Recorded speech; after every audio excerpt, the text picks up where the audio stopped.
नमस्कार, कैसे आप सभी लोग। उम्मीद कर रहा हूँ कि बेहतर होंगे। ठीक है, जो अगला टॉपिक है जो आज पढ़ने वाले हैं आप, वो ये है कि वैद्युत क्षेत्र में वैद्युत द्विध्रुव की स्थितिज ऊर्जा क्या होगी।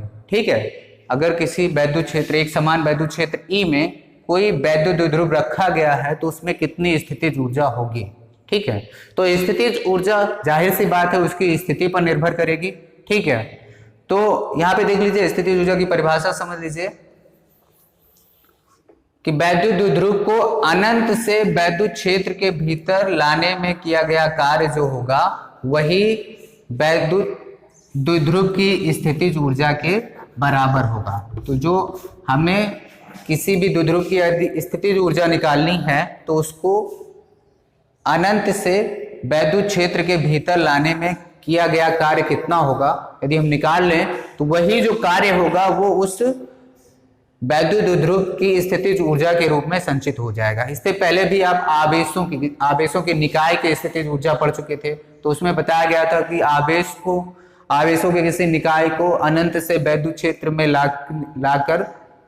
लाने में जो किया गया कार्य होगा उस निकाय के स्थितिज ऊर्जा के रूप में संचित हो जाता है। ठीक है, तो ऐसे ही यदि आप द्विध्रुव को अनंत से वैद्युत क्षेत्र के भीतर कहीं पे ला रहे हैं तो अनंत से वैद्युत क्षेत्र के भीतर लाने में जो किया गया कार्य होगा वो उस द्विध्रुव की स्थितिज ऊर्जा के रूप में संचित हो जाएगा। ठीक है, तो किसी भी वस्तु को अगर आप एक स्थिति से दूसरी स्थिति तक पहुंचा रहे हैं तो जो कार्य करेंगे उस दौरान वो उस स्थिति में, जो अंतिम स्थिति है उस स्थिति में उस वस्तु की ऊर्जा के रूप में, स्थितिज ऊर्जा के रूप में संचित हो जाएगा। ठीक है, तो अब आपको निकालना पड़ेगा कि इस वैद्युत द्विध्रुव को यहां से यहां तक लाने में कितना कार्य करना पड़ेगा। ठीक है, तो एक द्विध्रुव मान लेते हैं कि ये भी एक द्विध्रुव है। ठीक है, जो अनंत पर स्थित है, इसको अनंत से इस क्षेत्र में लाया जाएगा। तो देखिए, अगर अनंत से इस वैद्युत क्षेत्र में अगर किसी भी द्विध्रुव को लाया जाएगा तो देखिए इस वाले आवेश पर बल किधर लग रहा होगा, प्लस क्यू पर बल किधर लग रहा होगा, इधर लग रहा होगा। ठीक है, ये जो डॉट डॉट चिन्ह बना है इसका मतलब ये अनंत से लाया जा रहा है, तो इस पर बल जो है इस दिशा में लग रहा है और ऋणात्मक वाले आवेश पर बल किस दिशा में लग रहा होगा, वैद्युत क्षेत्र के विपरीत दिशा में, इसका मतलब इस दिशा में लग रहा होगा। अब देखिए, अगर हम दोनों आवेशों को एक साथ लाते तो देखिए इसको यहां तक लाने में किया गया कार्य जो है वो क्या होता, धनात्मक होता। ठीक है, क्योंकि आप इसको वैद्युत क्षेत्र की विपरीत दिशा में, इस दिशा में ला रहे हैं, बल के विपरीत दिशा में ला रहे हैं, तो बाह्यकर्ता द्वारा कार्य किया जाता। लेकिन ये देखिए इस पर तो बल इसी दिशा में लग रहा है। ठीक है, तो ये ऋणात्मक कार्य होता। तो यहां से देखिए, जब दोनों आवेश यहां से, दोनों को अगर हम एक साथ मान लें, दोनों आवेशों को एक साथ हम यहां से किसी बिंदु तक लाए, प्लस क्यू आवेश को माइनस क्यू आवेश को एक साथ यहां तक लाए, तो देखिए इस पे इस बल इस दिशा में लग रहा है, इस पे बल इस दिशा में, तो यदि इसका कार्य धनात्मक होगा तो इसका ऋणात्मक हो जाएगा, तो नेट कार्य क्या होगा, शून्य होगा। तो यहां तक तो लाने में शून्य कार्य करना पड़ेगा। लेकिन देखिए इसके आगे अब ऋणात्मक आवेश को इतना दूरी एक्स्ट्रा ले जाया जा रहा है। मान लेते हैं इसकी लंबाई क्या है, 2l, तो द्विध्रुव की लंबाई के बराबर दूरी अधिक ले जाया जा रहा है इसको। तो इस अधिक दूरी को तय करने में जितना कार्य करना पड़ेगा वही नेट कार्य होगा, क्योंकि यहां तक लाने में तो नेट कार्य शून्य हो गया है, क्योंकि एक पे धनात्मक कार्य हुआ, एक पे ऋणात्मक, तो नेट कार्य क्या हो जाएगा, शून्य। लेकिन अब देखिए इस पे तो कोई कार्य होगा नहीं, ये यहीं पे स्थिर हो जाएगा, लेकिन ये यहां से यहां दूरी और आएगा, ये यहां से इधर आएगा, तो इस पे बल तो इस दिशा में लग रहा होगा। देखिए, ठीक, इसको यहां से यहां तक लाने में देखिए ये स्वयं आएगा यहाँ पे। बात समझ में आई कि वैद्युत क्षेत्र की विपरीत दिशा में, देखिए वैद्युत क्षेत्र की विपरीत दिशा में ये जा रहा है, तो इस पे जो कार्य होगा वो कैसा हो जाएगा, ऋणात्मक हो जाएगा। ठीक है, तो यहां पे आप देखेंगे ये, तो यहां से यहां तक लाने में किया गया कार्य आप निकाल लीजिए इस क्यू आवेश को। तो क्यू आवेश को बी से ए तक लाने में किया गया कार्य क्या हो जाएगा, देखिए इस पे जो लगने वाला बल होगा वो क्या हो जाएगा, F बराबर किसके होगा, Q इंटू ई के होगा, है ना, F बराबर Q इंटू ई के होगा। तो Q इंटू ई के होगा। अब इस पे जो किया गया कार्य होगा वो किसके हो जाएगा, बल गुणे विस्थापन F इंटू 2L के हो जाएगा, F इंटू 2L के। अब देखिए ये वैद्युत क्षेत्र के विपरीत दिशा में हो रहा है, ठीक है, इसको इस वैद्युत क्षेत्र के विपरीत लाया जा रहा है, तो कार्य क्या हो जाएगा, ऋणात्मक हो जाएगा, ठीक है। या आप ये कह लीजिए कि ये जो कार्य है, सॉरी, ये जो कार्य है वो कर्ता द्वारा किया नहीं जा रहा है, स्वयं प्राप्त हो रहा है, ठीक है। तो ये कैसा कार्य होगा, ऋणात्मक। आप यहां से ऋण चिन्ह बाहर लगा देंगे, ठीक है। तो आप लिख रहे हैं चूंकि कार्य प्राप्त हो रहा है,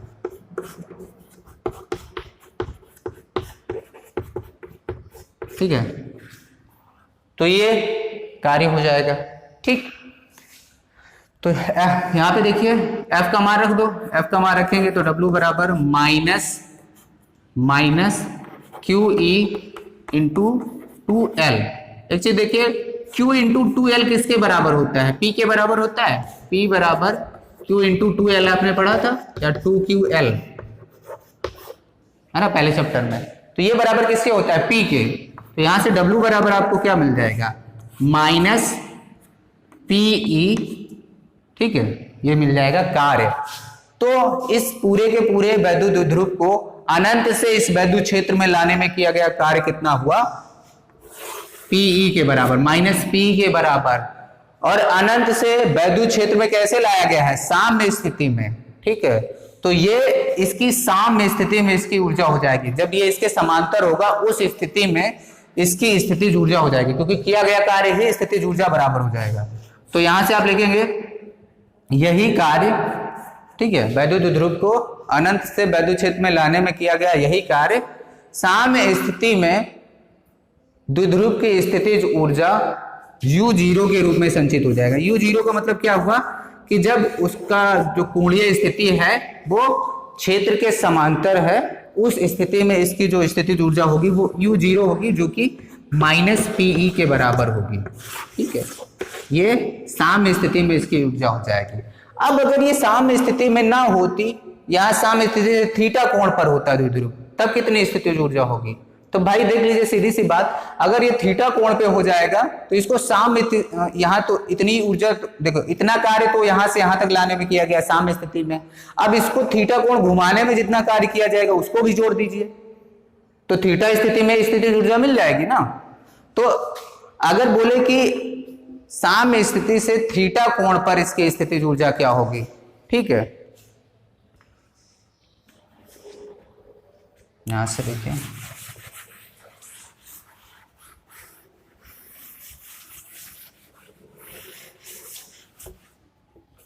U0 बराबर माइनस PE आया है। साम्य स्थिति से थीटा कोण पर, साम्य स्थिति से थीटा कोण पर स्थितिज ऊर्जा U थीटा बराबर किसके हो जाएगा, U थीटा बराबर क्या हो जाएगा, पहले तो साम्य स्थिति में जितनी स्थितिज ऊर्जा है, या आप ये डायरेक्ट बोल दीजिए कि साम्य स्थिति से थीटा कोण पर स्थितिज ऊर्जा वो ऊर्जा होगी जो अनंत से उसको लाकर साम्य स्थिति में रखने और फिर साम्य स्थिति से थीटा कोण विस्थापित करने में जितना कार्य होगा वही उसकी साम्य स्थिति में स्थितिज ऊर्जा हो जाएगी, सॉरी साम्य स्थिति से थीटा कोण में स्थितिज ऊर्जा हो जाएगी। या साम्य स्थिति में स्थितिज ऊर्जा बताइए आपको, अब इसको आप थीटा कोण घुमा दीजिए, जितना कार्य होगा वो इसी में ऐड कर दीजिए तो आपको थीटा कोण की स्थिति में स्थितिज ऊर्जा मिल जाएगी। तो U थीटा बराबर जो हो जाएगा वो साम्य स्थिति में स्थितिज ऊर्जा प्लस इसको जो घुमाने में, थीटा कोण घुमाने में जो किया गया कार्य होगा उसके बराबर होगी। और किसी भी वैद्युत द्विध्रुव को क्षेत्र में, वैद्युत क्षेत्र में थीटा कोण घुमाने में जो किया गया कार्य है वो इससे पहले वाले डेरिवेशन में आपने पढ़ा था, W बराबर क्या होता है, PE 1 माइनस कॉस थीटा आपने पढ़ा था, है ना। तो यहां से आप मान रखिए U थीटा बराबर क्या हो जाएगा, minus PE plus minus PE minus PE plus ये W का मान रख दीजिए PE 1 माइनस कॉस थीटा। देखिए आप ब्रैकेट को ओपन करेंगे तो क्या मिलेगा आपको,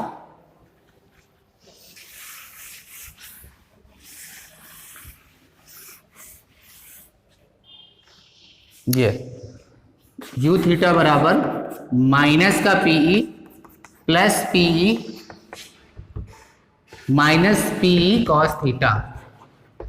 ठीक है, तो यहां से ये कैंसिल हो जाएगा, तो यू थीटा बराबर माइनस पीई कॉस थीटा। इतनी ऊर्जा मिलेगी वैद्युत द्विध्रुव की स्थितिज ऊर्जा किसी भी स्थिति थीटा में। आप चाहे तो चेक कर ले, थीटा इक्वल टू 0 पर क्या इतनी ही स्थितिज ऊर्जा होगी जो आपने पहले निकाली थी। तो थीटा का मान 0 रखिए तो इसका मान 1 हो गया, तो u 0 बराबर माइनस पीई मिल गया, जो कि पहले भी आप यही निकाल चुके थे। तो जैसे बोल दे 45 अंश के कोण पर कितनी स्थितिज ऊर्जा होगी, तो आप थीटा का मान 45 रख दीजिए, तो यहां से u 45 बराबर माइनस पीई 1/√2 से आप गुणा कर देंगे। ठीक है, तो ये हो गया वैद्युत क्षेत्र में किसी भी स्थिति में वैद्युत द्विध्रुव की स्थितिज ऊर्जा। ठीक है, तो तीसरा चैप्टर भी लगभग खत्म हो गया है। मैं देख लूंगा अगर कोई टॉपिक छूट रहा होगा तो बता दिया जाएगा, अदरवाइज लगभग जो अभी नया सिलेबस आया उस हिसाब से तीसरा चैप्टर खत्म हो गया है। ठीक है, तो चलिए अगले वीडियो में मिलते हैं फिर। ठीक।